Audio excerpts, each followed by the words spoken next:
This is Coyote News. The January 1st deadline for state universities to create opportunity centers has come and gone. Each state university has to come up with its own plan. Coyote News' Kyle Ireland has details on how USD is handling the change. Due to the size and scope of its existing diversity office, USD administration had a difficult time creating a plan that would accommodate the concerns of students, faculty, and the Vermilion community. Over the winter break, USD removed all of the decorations and signage from its existing Center for Diversity and Community. The physical space that once housed the Center for Diversity and Community will now be used as a general gathering space for student organizations, with the office spaces inside being able to be used on a checkout basis. An office space across the hall will act as the physical location for the Opportunity Center.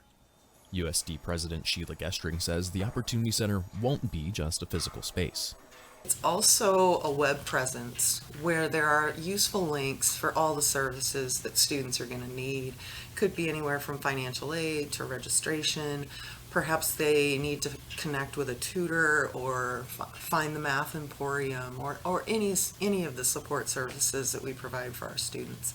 Gestring hopes students will embrace the change. I think the biggest thing is understand that the intentions here are to improve student services for students. And that's really the premise behind the Opportunity Center, is that every student, it should be easy for every student to find the help and support that they need. Gestring says the university will continue to seek open communication from the campus community about what direction they want to see the Opportunity Center go. The Board of Regents ordered the creation of Opportunity Centers last year after receiving a letter from Governor Kristi Noem.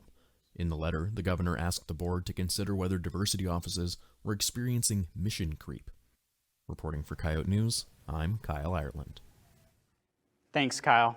In a recent social media post, Governor Kristi Noem's calling the Opportunity Centers good news, saying the previous Center for Diversity and Community promoted what she called a leftist agenda. 694 active cases of COVID-19 in Clay County today. That's according to the Department of Health. In Clay County, there are currently 694 active cases. There are 23 new probable cases with a 38.7 PCR test positivity rate within the last 7 days. Testing is available Monday through Friday in the Muck Hoy room from 10 to 2. Currently, there are 49 people quarantining on campus or at home, with 40 active cases here at USD. A proposed measure introduced by the governor is before the House Education Committee. House Bill 1012 would mandate a new teaching approach at high schools and universities. The governor's calling for protection of students against critical race theory. Here to discuss this live in the muck is Kate Cromer. Kate? Thanks, Sydney. I'm here with Associate Professor of Political Science, Dr. Michael Card. Thank you for being here, Michael.